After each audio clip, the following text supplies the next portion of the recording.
Statement of Hazel Rutter regarding a fire in her childhood home. Original statement given August 9th, 1992.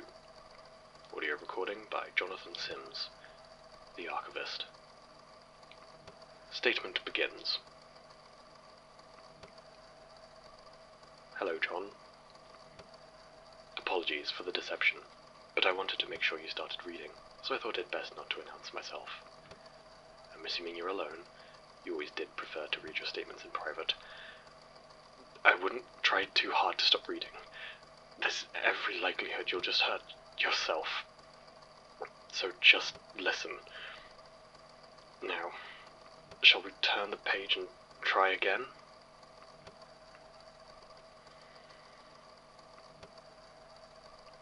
Statement of Jonah Magnus regarding Jonathan Sims, the archivist. Statement begins. I hope you'll forgive me self-indulgence, but I have worked so very hard for this moment, a culmination of 2 centuries of work. It's rare that you get the chance to monologue through another, and you can't tell me you're not curious. Why does a man seek to destroy the world? It's a simple enough answer, for immortality and power. Uninspired, perhaps, but my God, the discovery, not simply of the dark and horrible reality of the world in which you live, but you would quite willingly doom the world, and confine the billions in it to an eternity of terror and suffering, all to ensure your own happiness, to place yourself beyond pain and death and fear. It's an awful thing to know about yourself, but the freedom, John, the freedom of it all. I've dedicated my life to handing the world to these dread powers, all for my own gain, and I feel nothing but satisfaction in that choice. I am to be king of a ruined world, and I shall never die. I believe there are far more people in the world that would take that bargain than you would ever guess, and I have beaten all of them. Of course, this desire did not manifest overnight. When Smirk first gathered our little band, Lucas, Scott, and the rest, to discuss and hypothesize on the nature of the things he had learned from Raina, I felt what I believe we all felt: curiosity and fear. But as he compiled his taxonomy and codified his theories on the grand rituals, I began to develop a very specific concern. Smirk was so obsessed with his ideas on balance, even as our fellows began to experiment and fall to the service of our patrons. I began to worry that if one of them actually successfully attempted the ritual, then I would be as much a victim as any, trapped in the nightmare landscape of a twisted world. At first I attempted prevention, but the cause seemed hopeless. The only way I assured I did not suffer the tribulations of what I believed to be an inevitable transformation was to bring it about myself. So what began as an experiment soon became a race. Beyond that, I was getting older, and mortality began to weigh more heavily on my mind. How much in this world is done because we fear death, the last and greatest terror. I convinced Smirk to work on Millbank Prison, leading him to design it as a temple to all the fears in equilibrium, such that my own modifications to the design of the panopticon went unremarked. It took years for the dread of the prisoners to fully suffuse the place, and I was an old man before I made my first attempt at the Watcher's crown, sat in the center of that colossal eye, the great ring of cells encircling me like a coronet. It was flawed, of course, as all Smirk's rituals were, and none of the inmates survived as the power I attempted to harness shook the building almost to pieces, and the murky swamp upon which the prison was built consumed it. But it left me a gift, for sat in that watchtower I could see everything I turned my mind to. It was a dizzying power, and one I discovered I maintained even as I found vessels to extend my life. Of course, I had to make sure the location was kept under my control while I worked on revising my plans, and so I moved the organization I'd founded to assist in my research down to London, and the Institute as you know it was born. I'll not bore you with the details of my bodies and failures through those intervening years. Suffice to say, I kept busy, both planning my own next attempt and doing my best to stymie those others who tried variations of their own. Surely, my interpretation of the Watcher's crown had been incomplete. There had been some element of the ritual I had overlooked. It was not until I met Gertrude Robinson that things came really into focus. You see, the role of archivist has been part of the beholding for as far back as my research can go. This isn't uncommon for the powers.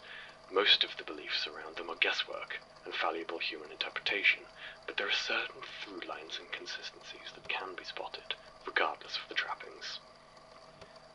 But Gertrude wasn't like any other archivist. She simply did not care about compiling experiences or collecting the fears of others. She was driven to stop those who served the powers. More than once I thought she might secretly be of the hunt, but there was never that sick joy in her, that thrill of predator and prey. She had simply decided that this was her position in life, and went about it with a practicality that even I found disconcerting at times. I once asked what drove her, what started her down that path. She told me that desolation had killed her cat. I don't know if she was joking, and to be honest, I could never bring myself to look into her mind and find out for sure. In any case, Gertrude's ruthless efficiency in derailing and collapsing rituals threw into stark relief a question that had been bothering me for almost 150 years. In the whole span of humanity, why had nobody ever succeeded? Perhaps there were a long line of Gertrude Robinsons throughout history, but I find that hard to credit. Could it be, then, that there was something in the very concept of the rituals that meant they couldn't succeed? She was clearly having similar thoughts in that last year, all of which culminated with the People's Church. When I saw that she was making no preparations whatsoever to stop it, I realized she was putting into practice a theory, and one she couldn't afford to be wrong. She was going to wait and see if the unopposed ritual succeeded, or if it collapsed under its own strain as mine had all those years ago. Knowing Gertrude, I'm sure she had some backup plan if she had miscalculated, but she had not. The ritual failed, and all at once, I realized what had to be done. You see, the thing about the fears is that they can never be truly separated from each other. When does the fear of sudden violence transition into the fear of hunted prey? When does the mask of the stranger become the deception of the spiral? Even those that seem to exist in direct opposition rely on each other for their own definition, as much as up relies on down. To try and create a world with only the buried makes as much sense as trying to conceive a world with only down. Every ritual tied itself so closely to a single power as to render itself impossible. They could bring their patron close, but never sever it from the others, and eventually it would be violently pulled back into the place next to reality where they dwell. The solution, then, is simple. A new ritual must be devised, which will bring all of the powers at once. All 14, as I had hoped I could complete it before any new powers such as extinction were able to fully emerge. Under all the eyes' auspices, of course, we mustn't forget our roots. And there was only one being that could possibly serve as a linchpin for this new trial. The Archivist. A position that had so recently become vacant, thanks to Gertrude's ill-timed retirement plans. Because the thing about the Archivist is that, well, it's a bit of a misnomer. It might perhaps be better named the Archive. Because you do not administer and preserve the records of fear, John. You are a record of fear, both in mind, as you walk the shuddering record of each statement, and in body, as the powers each leave their mark upon you. You are a living chronicle of terror. Perhaps, then, If I could find an archivist and have each power mark them, have them confront each one, and each in turn instill in them a powerful and acute fear for their life, could they be turned into a conduit for the coming of this nightmare kingdom? Do you see where I'm going, John? It does tickle me that in this world of would-be occult dynasties and ageless monsters, the chosen one is simply that someone I chose. It's not in your blood, or your soul, or your destiny.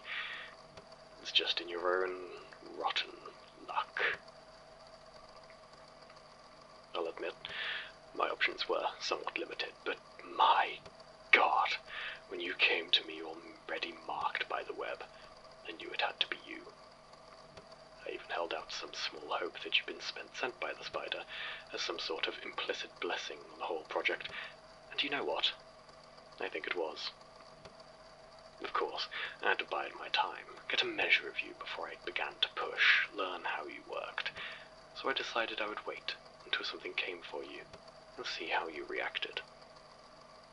Attacks upon the archives were not uncommon during Gertrude's tenure, and while she was always prepared, I made sure you would not be. I reasoned, if you couldn't survive a single encounter, you were unlikely to make it through all 14. So, when Jane Prentice attacked, I watched eagerly, one hand on the gas release from the start. You acquitted yourself well enough, so I decided to see how far you would get, though I waited until the worms were in you before I pulled the lever. I needed to make sure that you really felt that fear all the way to your bones. The discovery that one of the stranger's minions had infiltrated the Institute in the aftermath was certainly a pleasant bonus.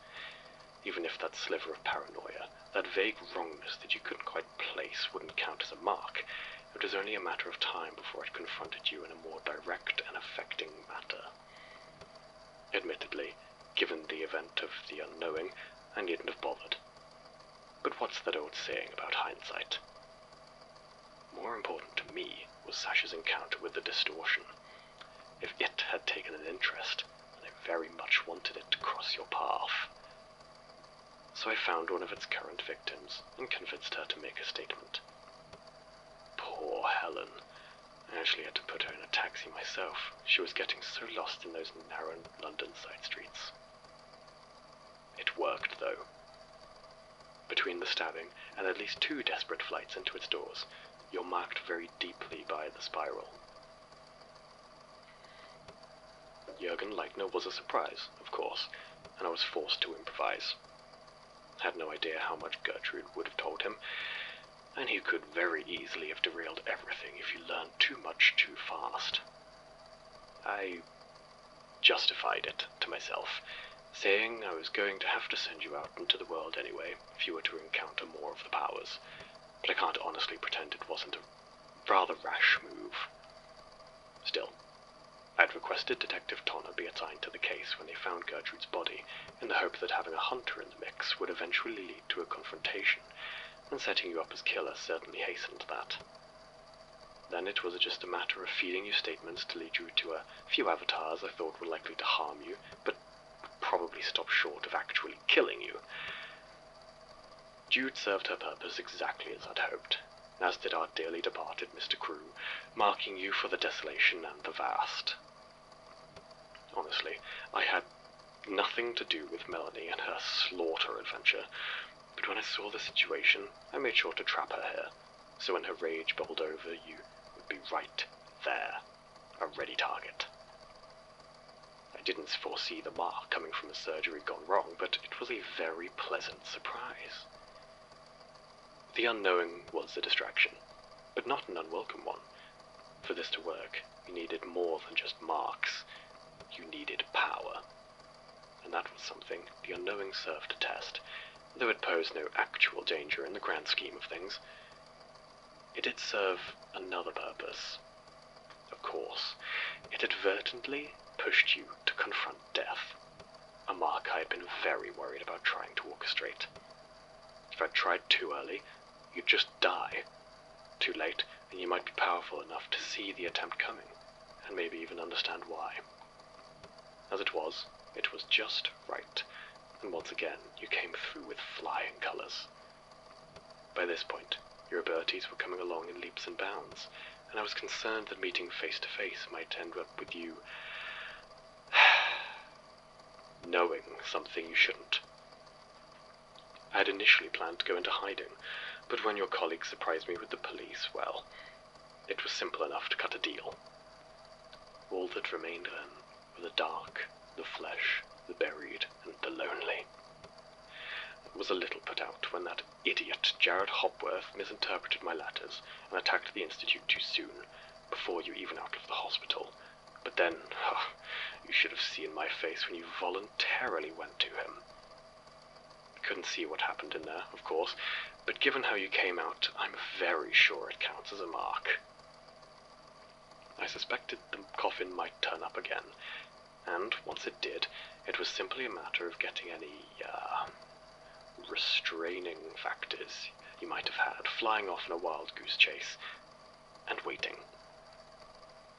Honestly, Detective Tonner has been proving invaluable throughout this process.